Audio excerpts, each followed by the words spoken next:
So this is going to be a little bit unorthodox, so I'll just ask for you guys to keep up. I am in Giganet Cafe because my internet cannot handle streaming to you guys. And then Giganet Cafe computers need an admin to override so I could stream, and thus I have to go through another person. Um, Cole is going to be switching slides, so just whenever you hear me say switch at the end, that'll be to get him. Anyway, after that little briefing, I'm just going to kick straight into it. So, let me pull this. So today I'm going to be talking about solo queue strategies. I'm those that have watched me play know that I'm really not the best mechanical player unless I've got a ton of games on that champion. I tend to win my games out of like rotational play, and a lot of game sense. So I guess that's what helped me become a coach in general was like analysis of the game and being able to form these strategies. I had this massive like lump for a while when I was back on the NA server where I was stuck in platinum and I just couldn't hit that diamond barrier for ages and ages. And I guess the first thing that I did after a massive slump of a few months in the same tier was I started watching replays, and then that there, just watching replays and realizing how much of an idiot I could really be, and how much stupid stuff I did. Um, that there was quite refreshing, and after that, it was like a move over to the Oceania server, and I moved up the ranks like reasonably quickly. Um, Ended up peaking in high like top 20s in Challenger. Got about 700 LP under the belt. Now I've got 3 accounts in Diamond. I haven't really climbed any of them too hard, but yeah, that's like a little briefing about sort of how I got into the coaching, and it all makes sense as to what I'm going to be telling you in a second. So just flicking over to the next slide, we've got the mentality. Um, so obviously everyone always hears like these little tips about like, oh, don't go on tilt, blah blah blah blah. I'm gonna give my tips on and also the logic behind.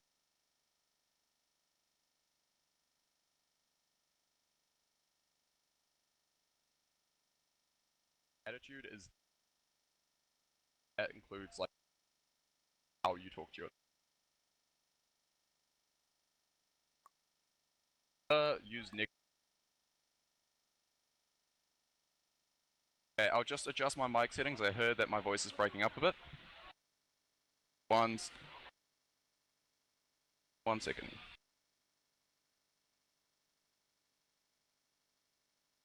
Is that any better, guys? I'll wait up a sec.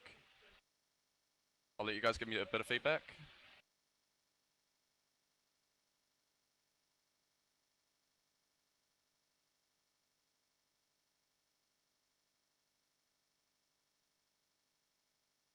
Okay, sweet. I've got feedback that that's getting better now. Just confirming that before I move on. Sorry guys, I'm in a net cafe, so this is a little bit haphazard. Alright, I'm gonna start moving on then.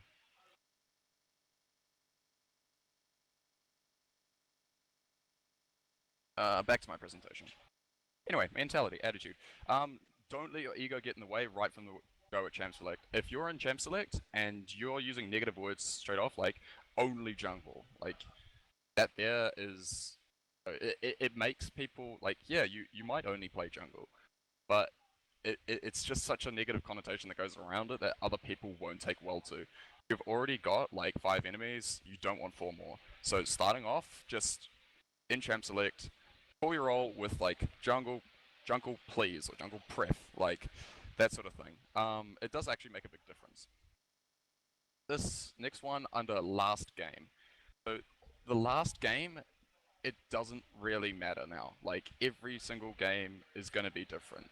You might have crushed last game. You might have fed last game. Someone else in your game might have gone 0 and 12 and intentionally fed last game. It does not mean that they're going to do it again.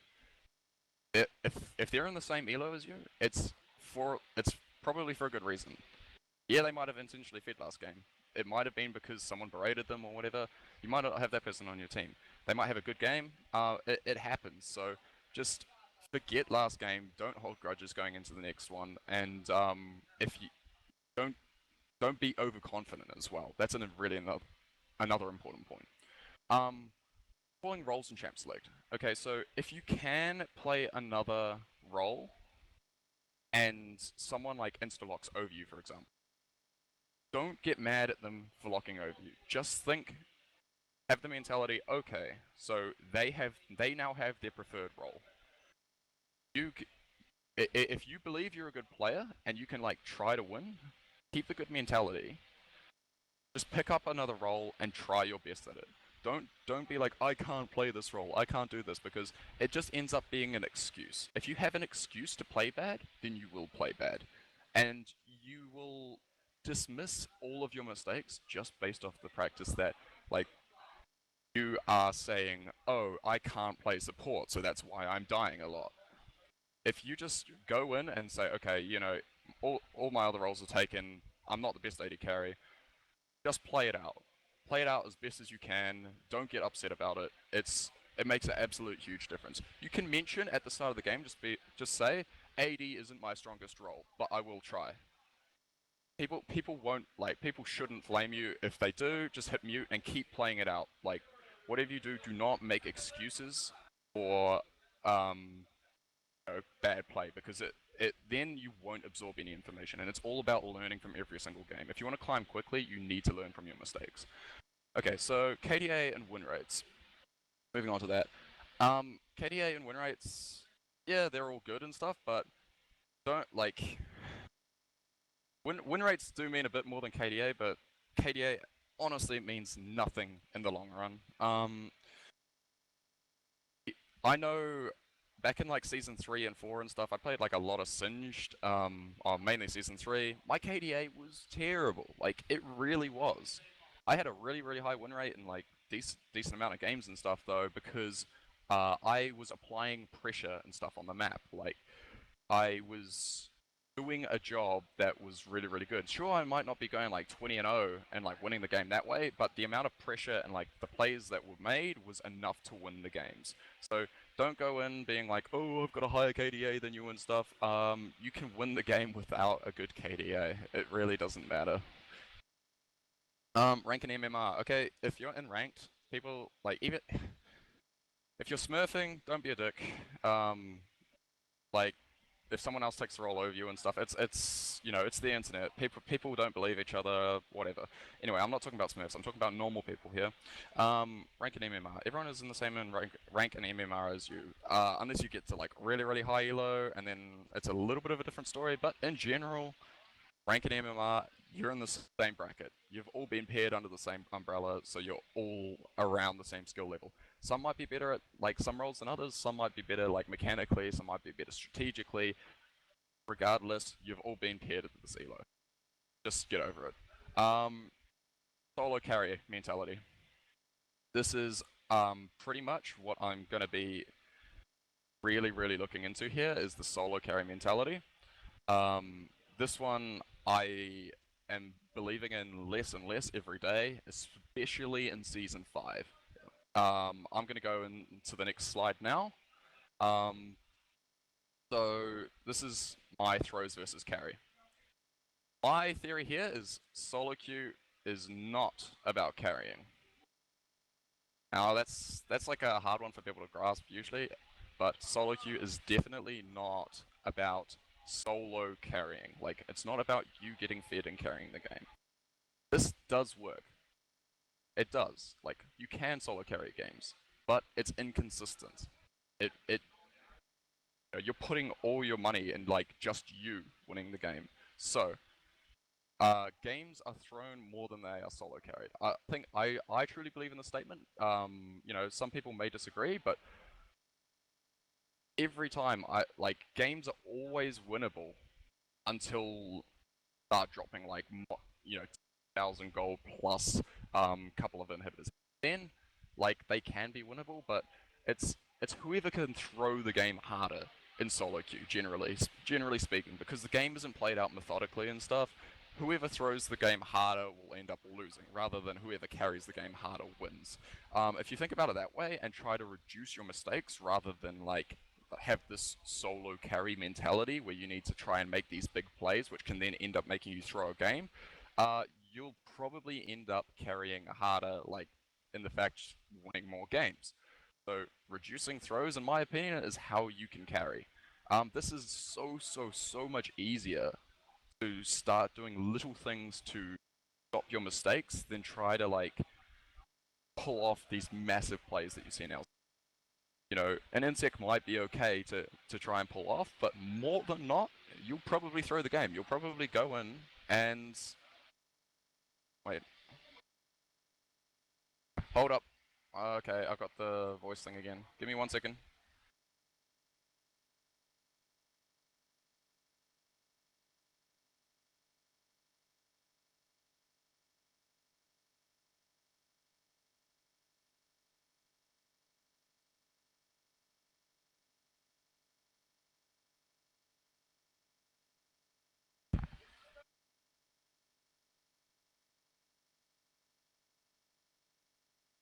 Um, you guys hear me now?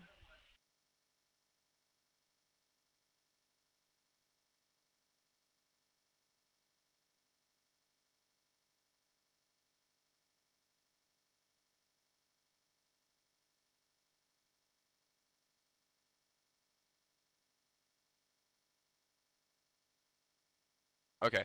Okay. Um, yeah, so I've got the settings up really high. For some people, this is because I'm going through Cole, so like I'm not actually streaming this. Cole might need to drop the settings, but I'll keep going. Adam or Dave, just message me if it keeps going bad. I think. Oh, sorry, Cole. It's just. I think the settings might be a bit high considering it's a slideshow. You're running at like 1080p, so um, people can't really download it. I think that's the problem. Anyway, I'm gonna keep moving on. Oh, stop typing. Okay, kicking back into this.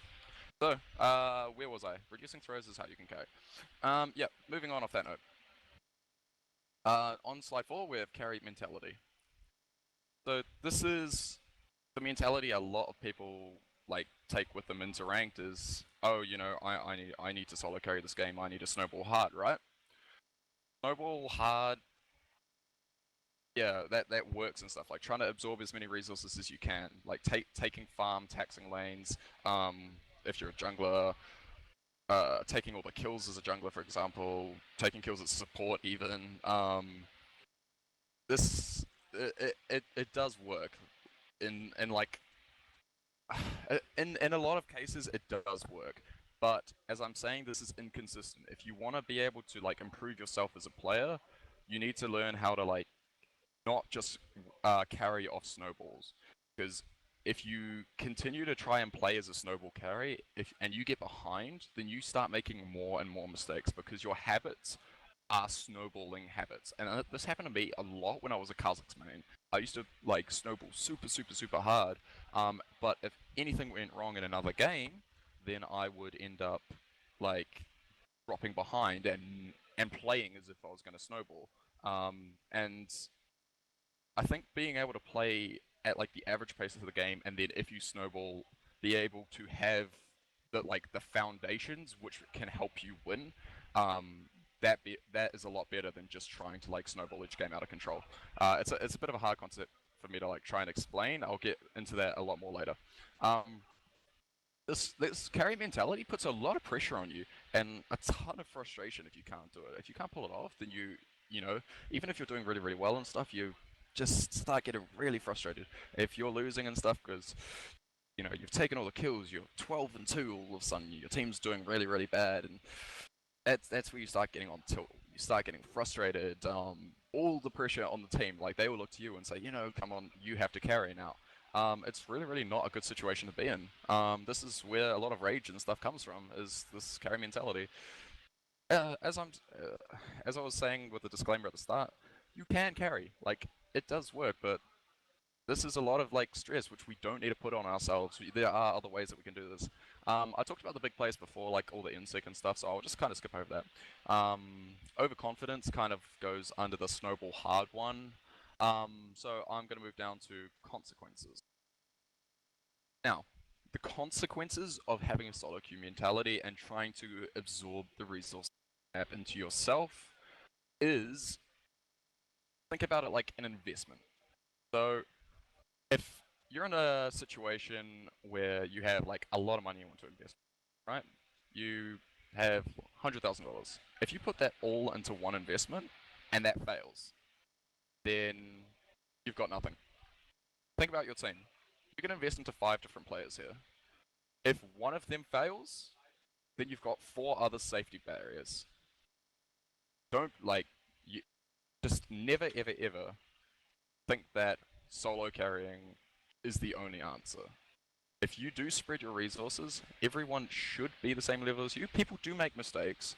They do make mistakes, but in general, if you're giving them resources and you're the player that you think you are, if you think that you are this good player that can carry games, just give away your resources and then see how well you can play. If you give your team a head start by like allowing them to have the kills and stuff and not snowballing yourself, but you still think you're that player that like deserves the higher elo, then you should be able to play with less resources and still win a game, still perform well.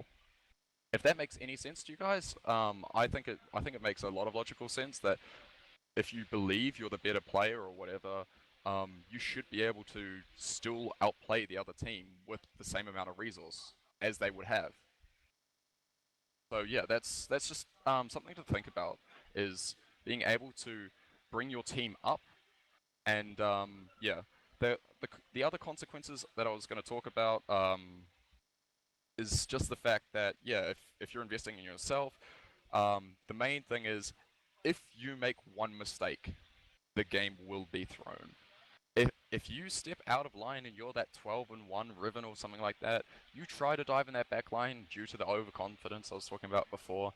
You face check one brush, which maybe some you're thinking they shouldn't have been there and stuff, and you might blame vision. But if you're 12-1 and you make one little mistake like that, um, it's the game. The game is pretty much going to be lost. That could be a free Baron, it could be a free inhibitor. It's a chance for them to come back. It's much easier for you to throw.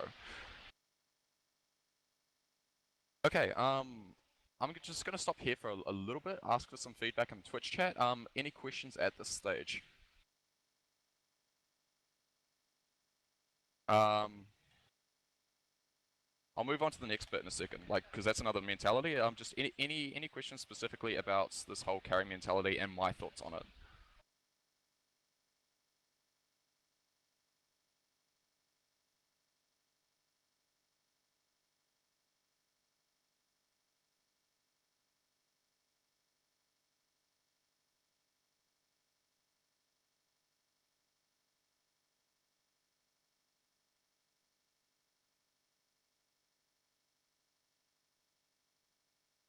Okay, just reading through some of these questions now. I was challenger last season for the majority of the season. I think yeah, I ended in master. Um, I've got 3 accounts in Diamond this season. I think I've got about 30 games on each. I just got it with my knees and ended up having to play with my like laptop on my couch with no mousepad and stuff. So I was like, oh, I won't grind. I'll just play across all 3 accounts. But anyway, that's I'm not talking about ranks. Um, there are a bunch of people on your team who think they are so good but clearly aren't, and they insist they are. How to deal with them? Well, it's that okay. That's Zanet Zukin or whatever. Um, just mute them. Like you don't need to try to talk them down on whatever because that'll just make them mad. Just mute them and play yourself. Like if you can start playing harder, it'll be a lot like a whole lot better. Doesn't look like there's a whole lot of questions at this stage, so I'm just gonna keep moving on then. Oh wait, one last thing. Is there any way you can break your team from tilting? Yes, by not getting involved in the conversation in a negative way. Like trying to break it up is okay sometimes, but um, never ever join in. try and stand up for other players that are getting flamed. If they make one mistake or whatever, just say, "Hey, it's okay. I'm doing really well on top lane." Or, "Hey, it's okay. Dragon's up in like whatever." Just try and bring up another subject for people to think about instead of them thinking about who to flame. Um, all right. And okay, one last question before I move on. So would early game champs like Pantheon and LeBlanc not be good for your strategy? No, that's not the case at all. Like, they will be able to get a lead. Getting a lead is fine. It's all about like not throwing that at the end game. Um, but when I'm talking about like this strategy, it's not saying don't snowball out of control. It is fine. This is all about like if you are playing Pantheon and LeBlanc, for example, you don't have to take like every kill.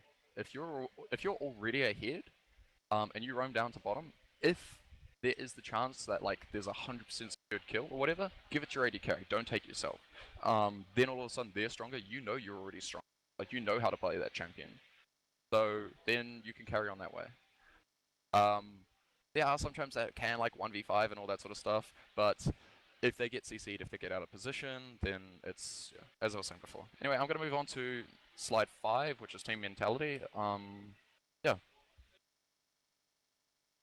Okay, so the team mentality, which is what I used to be a solo carry sort of guy. I really did. And now I'm going towards this team mentality. So this is all talking about spreading the resources, as I was saying before, giving up those kills, methodical play. This is not big playmaking. Like this is not the sort of insec. I need to go and like try and catch someone out of position, flash to the back line and do a huge play, try and blow up their like AD carry and stuff. Big plays, they work sometimes, but they are risky. What I'm trying to do for you guys is reduce risk. Reducing risks, less throws, more consistent games, more consistent wins. Then you can work on your mechanics and playmaking. Reduce your mistakes and then build on your mechanics. It'll be so much less frustrating because yeah, you'll win more games on average and you'll become a better player overall. Um, okay, so team rotations. This goes with the methodical plays. So rather than trying to like do this whole split push thing, be able to like try and 2v1 and maybe get caught out of position, or like going solo skirmishes, try and rotate your team. Type in the chat like Dragon 1 minute. You can do that really fast. Just D1M, just stuff like that. Start pinging stuff like vision control. Just let your team know what you're thinking about and start making them move together because everyone knows how to play the game like reasonably well. If you can take charge and actually get them working as a team, rotating as a team, then it'll work a whole lot better, especially if you've been spreading these resources, because it's inevitable that at some stage in the game you are going to have to team fight. The later the game gets, the more team fights there are. In team fights, if you have spread resources, your team will be stronger. If you're rotating as a team, you will be stronger in this like mid to late game. Um, Unless someone has snowballed like completely out of control on their team, which you can then shut down as a team rather than trying to come at them one at a time and stuff. I think this whole situation is a lot safer. Um, I was talking about that whole resources thing before, kind of going off the investment analogy.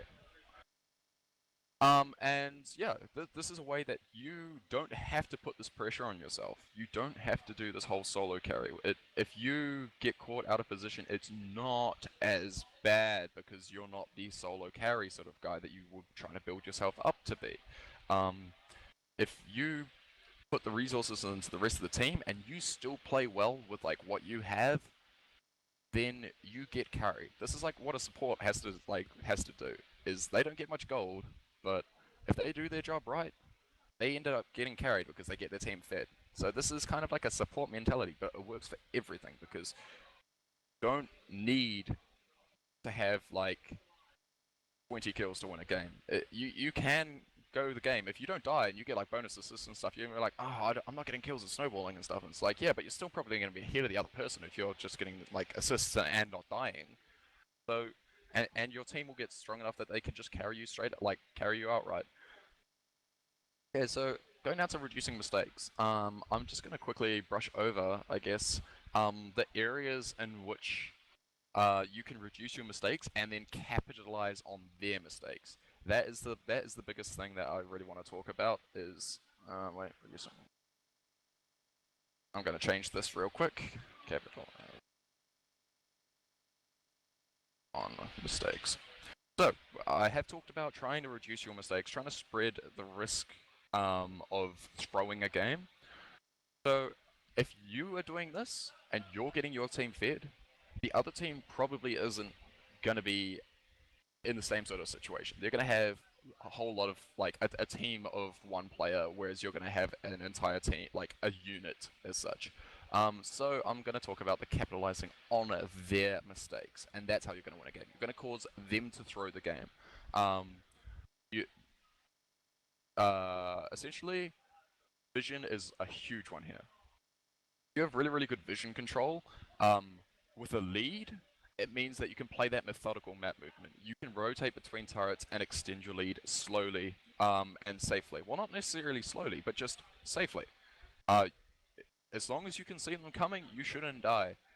So vision control when you're ahead, really, really important to be able to force these rotations and get safe objectives. Um, when you're behind, vision control is the thing that gets you back into the game as well. If you have good vision control, you clear out brushes and stuff, when their support goes toward deep, if you catch that support, now you have 4v5, you can push your vision control further up the map. That sort of stuff. Once you push your vision control further up, someone comes into your half of the map, your team can rotate and try and catch another person. Picks of like one or two people make a huge difference. If you can extend that game right out, oh sorry, there's like heaps of people screaming in the background. But yeah, extend that game right out, it really, really does make a difference. This is where I'm going to talk about how, at the start, I said especially in Season 5, this strategy is coming more and more into play for me. Season 5 had a really significant change with how minions spawn and scale into late game. So there's a significant point at the 35-minute mark where cannon minions will spawn every single wave. That means that if you're yeah, if a big wave is going to start up or you're having a team fight, you're going to have more resources to be able to end the game with. That goes for either team. If you're winning, and you want to fight at 35 minutes, it's really, really easy to. On the other hand, if you're losing and you win a team fight at 35 minutes, it's anyone's game. You can take so much off. Either, get a slow push going there and try and take like Baron or whatever, and drag the game out even further and make a comeback that way. Or you've got these cannon minions and stronger minions to be able to push right through for an end. So the 35-minute mark, if you haven't lost multiple inhibitors, if you're not like 20,000 gold behind, the fucking bloody 25 kills behind or whatever, it is anyone's game. Okay, moving up to awareness. Awareness is getting caught. So, that's the first point I'm gonna like talk about is getting caught. So, getting caught out is really, really once you hit that 35-minute mark in particular, and towards the late game, getting caught out is the worst possible thing you could do. If you guys are ahead, all it's gonna do is contribute a whole lot of golden experience. This is something I didn't brush over in the solo carry mentality, but if you get really, really fed as a solo carry and you get caught out of position or you make one mistake and you end up dying, not only is it like 500 gold plus the assist gold, which is then, split up, so that's like 750 gold to their team. That's like a whole turret's worth, pretty much. So, not only are you giving over that huge amount of gold to their team, but if you're like 3 levels ahead, you probably give whole levels of experience to them, and that catches them right up. So getting caught out when you're ahead is really, really important. Well, no, it's not important. It's important not to get caught out. Sorry.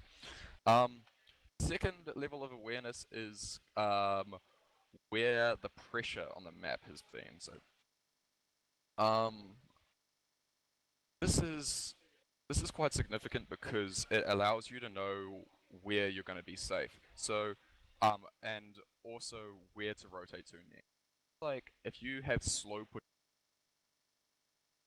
being able to just out, make your team aware of that, and then rotating up toward rotating away from where that slow push is going, and putting pressure somewhere else on the map, force them to make bad rotation. All of a sudden, they might send two people to go for that farm. This is solo queue. People are bloody greedy. They're gonna go down there. Both the AD carry and the AP mid want that farm or something like that. They're gonna go down there. If the jungler goes down there, you can like take something else. You can take like a Baron. You can take a whole nother objective, claim their blue buff and all that sort of stuff. So this is awareness. It's what's coming up soon. It's where's your minion waves pushing. And also, yeah, that whole pressure situation. Cooldowns. Cooldowns is a really really important one as well. Knowing who to engage on based off cooldowns and stuff. If you can bait out like an ultimate that's really really really significant, whether it's their like huge form for engage or disengage, if you get a Janna ult out and you have like a Fiddlesticks Janna Jarvan or something like that, that's huge because that's their counterplay to you. So note their cooldown. Get a rough idea of what their cooldowns are. Um, this goes for flashes as well. If you have something which people can flash out of, you're a Jarvan, and you have a choice of who capture out of like three of their members, three of their priority targets, need to know which one you can lock down. Because if you jump on someone and then they flash out straight away, you've only locked down that one person, then they get out, then they actually have a huge advantage onto you. If you manage just to secure that one kill, just capitalize that one person getting caught out, that's huge. It leads to so many more objectives, and that's what wins the game ultimately. One other thing that I just really wanted to talk about was, or sorry, another analogy that I wanted to just mention from that 35-minute mark, and also talking about like getting caught out heaps. Unlike other sports and stuff, there is no timer on League. There's no like point system, so it's not like you can be up 5-0 in a football game or whatever. The game is effectively very, very even at all stages until a significant thing happens, like the inhibitors and Nexus turrets and stuff start going. As I was saying, once you hit that 35-minute mark, it doesn't matter how far you are ahead. This game has no time limit. You just need to be able to make less mistakes, capitalize on theirs, and then end the game from there. You can't just think that you're safe. Anyway, sorry, a bit haphazard with that. Ideas keep jumping into my head. Capitalizing on mistakes. So analysis and strategy. That was going with the whole split push idea with your minions, slow push, all that. The analysis side of it. I'm gonna have a whole sort of section on this later, and this is a lot of information for you guys to take in. But analyzing their team comp. Don't just think, okay, so whoops. Don't think, okay, we just need a siege somewhere, right? Like, just group up and siege. It's the easiest thing. If you're up against like a Xerath Caitlyn, sieging isn't gonna work. It just won't. So analyze what their team comp has and doesn't have. I'm gonna put this really, really simply. I'm not gonna go too far into this because this is a huge subject I can talk about for hours and hours. But just look and analyze their wave clear. Just have a look at it. If they have it, only push a tower after you've taken their wave clear out, or if they're like that sort of stuff. So that links into the strategy side of it. So if they don't have wave clear, they might have like more melee champions and stuff. Then yeah, go for the siege position instead. If you guys have really really good engage comp, or they have a really good engage comp, then maybe just look to try and split them up. If they have really good team fight and stuff, that's when you start making these strategies to, fight in certain areas and stuff. Yeah, I'm sure you guys all have a basic knowledge of like what a good team fight comp is, what a good wave clear is, what a good pick comp is, so anything with like single target CC and burst. And from that you can manipulate your vision, you can bait objectives, and you can just play that methodical game. So just that in a nutshell, I hope is enough to help you guys be able to get the idea of what I'm talking about, and just take away a whole different mentality, which can hopefully make you less stressed in solo queue. You can play more games. You can stop blaming your teams quite as much. Oh well, depends. If you're putting all these resources into your team, you know, and it's not working out and stuff, maybe, you know, maybe 1 or 2 games it was your team. But in general, looking to reduce all your mistakes. If there's like elo boosters for a reason. So you can't use the excuse of elo hell. I'm sorry to say this because a lot of people came up to the stall and was like, oh, I've got elo hell, I'm stuck in elo hell and stuff. But elo boosters are there for a reason. They're players that, like, they're good players that can win nearly every single game. If you just try to be a good player, you can probably win every single game too.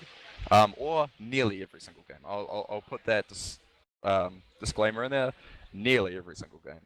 But, you know, just work on improving yourself and try to change this whole mentality. It does make a huge difference. I'm going to go into a Q&A just before this whole 1v1 kicks off. I'll have about 10 minutes of talking in a Q&A sense. So anyone want to flick me any... Oh, wait. No, this early game slide I'll talk about in a different one. I think the information there will be better just next week in one of my coaching sessions then. So I'm going to ask Twitch chat for a few things, and I'm also going to pull up that document.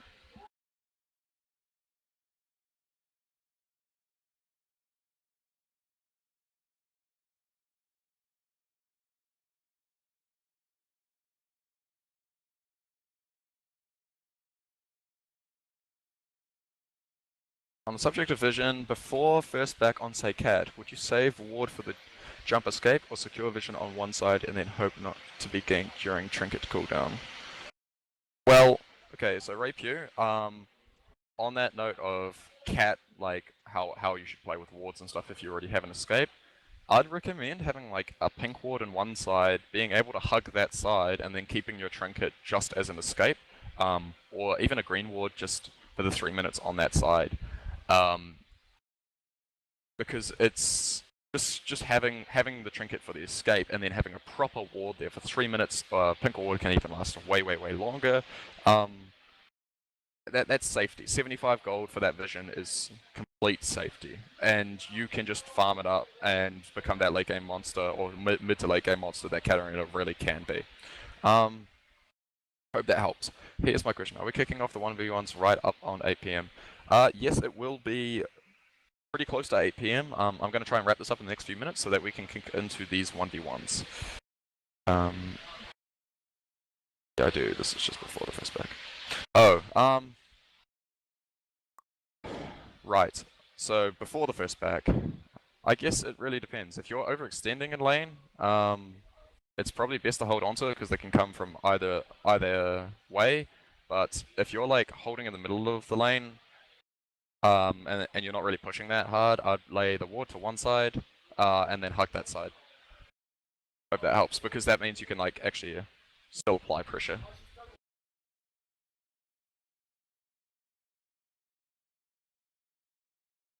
Serious question. Playing support. Oh wait, hold up. Playing support, if I first back and get boots, plus 1 pink and 2 greens, go for a deep ward in the... oh Jesus. Go for a pink ward in the enemy jungle nearby a buff, and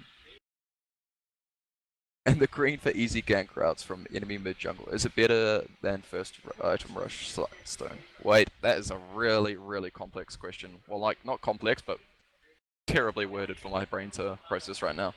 Thanks, Paul. Boots plus 1. Oh, right, I get what you're talking about. Yeah, okay. Well, this is entirely up to gold you have. I really like doing the whole Moby Boots rush on supports because I like doing the roaming and stuff, getting those deep wards in. Deep wards are so much better than shallow wards, obviously. If you can spot their jungler at the wolves, you know he's bot side of the jungle, you can see where he goes from there, and then you can adjust your play. You time their buffs, you can time their jungle camps, you can counter jungle. Deep wards are really, really good, so I would recommend boots and deep wards over Sightstone, yes. Okay, so when playing for Euro top lane with teleport on cooldown and there is a contest for dragon, should you take towers or red and blue? Towers. Definitely towers. Red can be transferred, like red or blue buff or whatever can be transferred. If they get their blue buff, and you can then go and like kill them and get that blue buff. But or vice versa, they could kill you and get the blue buff. Towers, once they're dead, they're dead. So towers over buffs, definitely. Last couple of questions. Furious Richie. I had this losing streak where I played mid and jungle as both roles. I ganked both lanes successfully, winning the early game 6-0. But for some reason, all of my teammates decided to start dying. Keep getting caught cost. How like counter that if you know what I mean? If your teammates are getting caught out and stuff, don't start flaming them. Just say, okay guys, I think it's time we group up. Dragon is up soon. Like, don't just say group up, because people won't listen to that. You need to add the end of the sentence, which will be your next objective or your next rotation. This is a really, really important thing for everyone to say. Have something to lead into. So, okay, guys, dragon's up in 2 minutes. Or like, let's go for this dragon in 2 minutes would probably be better to say if everyone's getting caught out. Or I think we can get their outer turrets. Something like that. Just it's a positive enforcement, and hopefully everyone will then like naturally start gravitating towards those turrets rather than spreading out over the map and getting caught. Oh. Well, I mean, hold up. Sorry about the quality hosting. I'm just gonna pull up that other document really, really quickly. Give me like 2 minutes to do that. It's got the rest of the questions that you guys have been filtering through to me. Keep asking in Twitch chat for now, and I'll keep talking, but I promised that I'd answer some other questions.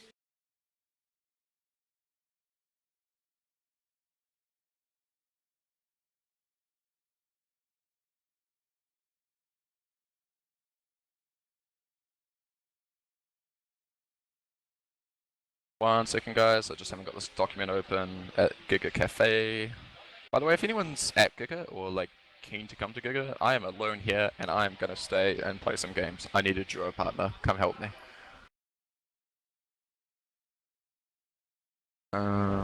Questions. Where are they?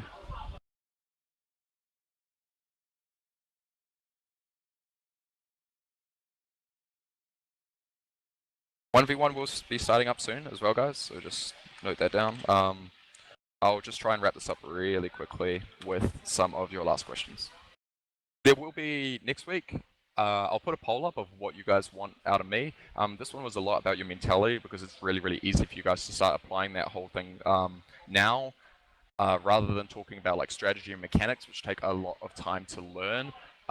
So hopefully this one, as a first, will be able to help you to, just change your style of play for the better. In my opinion, it's for the better. You can solo carry games, but if you want to be a better player, reduce your mistakes.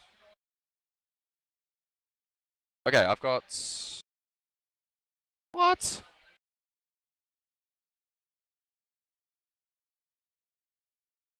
I can't find your questions. Why can't I find your questions? Oh my gosh. Tragedy.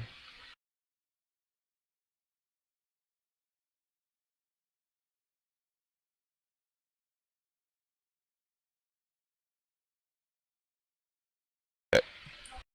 One last second.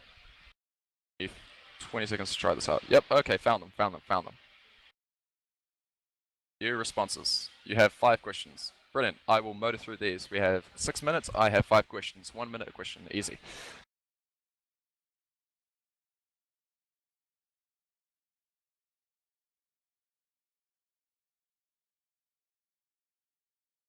once they eventually load.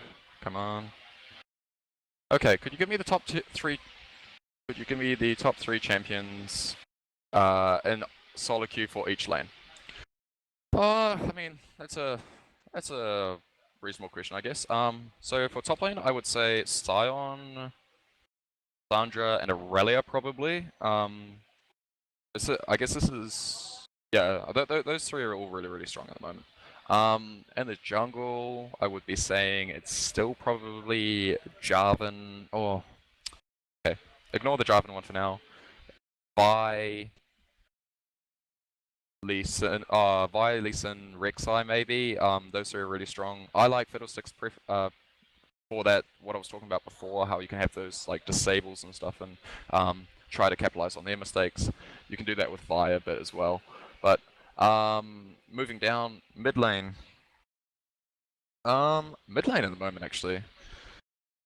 Mid lane is all right. Well, she's OP in general, so I would say Nidalee is definitely in the mid laners. Why can't I think? My brain has just gone to mush right now.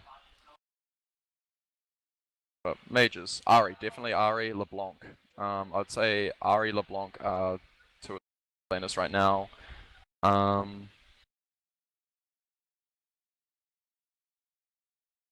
Yeah, I'm gonna go with Ahri, LeBlanc. And what did I say before? Ignore me. I'm just fizzling out at the end of talking for like a full day. Anyway, next question. Who are the best champions for use safely for... Oh no, wait. I'll rattle off support and AD carry. Okay, so support at the moment, I'd say it's Morgana, Thresh, probably for solo queue, Leona. Leona's really good for catching people out. Morgana's really good for catching people out. Thresh is good for catching people out. So if you're talking about solo queue, definitely those three for support. AD carry, I'd say it's Graves, Jinx, is Israel's safe, but he doesn't do enough damage. Vayne's alright. Siv's alright. Like the third one isn't like a huge deal. Who are the best champions for use safely for top and mid while climbing ranks? That's a really hard question. It's really not about the champion. It's about the player, like and playstyle. But for top lane, Sion, Lissandra, nah, whatever I said before. What do you think is the best early cheese right now? Taking Baron as soon as it spawns. Yeah, that's sorry. That I was reading that out, not like offering it. Best early cheese right now. If you're red side and you're jungling, going straight from your Gromp to red is absolutely brutal. Tanking it by the time you get there, you can either choose to kill them or take their red and force a flash. So, I think the whole that cheese there, where you can go from top side jungle to bot side jungle easier than you can do the other way because you've got that little brush and fog of war there. I think that's probably the best cheese. What is the best role to climb elo? I would say probably jungle, but you can do it just about evenly on all of them. Jungle has a lot of control. Finally, how do you approach a bad matchup in solo queue? So if you do have a bad matchup in solo queue, I'm actually going to do this in my next presentation, which I started writing up today. What I recommend is going to another lane and trying to shut down that lane. So if you have wave clear, just instantly wave clear the entire wave. Yeah, they might try and freeze it at turret, but if you go and two-man dive mid or like skirmish on their jungler, you get deep water in their jungle and try and kill their jungler, for example, then yeah, that will snowball the game in a different way. They might get farmed up top, but this is the whole idea of a solo carry is not as strong as a team carry. Okay, so I'm going to wrap it up here, guys. The 1v1 tournament is going to be starting up in like 2 minutes. Registration and stuff for that is still open for the next 2 minutes. Play on it. I think Cole is going to it, so